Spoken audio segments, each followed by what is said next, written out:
ते महाराष्ट्रामध्ये आणि अमरावतीमध्ये जे काही झालं ते घृणास्पद आहे, दुःख वाटणारं आहे, चीड येणारा आहे, राग येणारा आहे. या सगळ्या गोष्टींमध्ये मला एकच ठामपणे म्हणायचं आहे, की पीडित महिला ही पीडित महिला असते. अ, तिच्यावर शोषण झालेलं असतं आणि ती कोणत्या जातीची किंवा धर्माची नसते.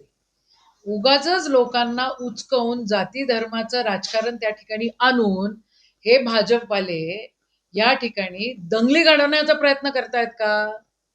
कशासाठी? आणि जर if you provoke anybody for anything, that's a crime. So if it is a crime provoking for सलोखा बिघडण्यासाठी किंवा धर्मांतर दंगली होण्यासाठी जर प्रोवोकिंग असेल, तर हे क्राईम नाहीये का? मग होम मिनिस्ट्री यांच्यावर गुन्हे का नाही दाखल करत? असा माझा प्रश्न त्यांनाच आहे.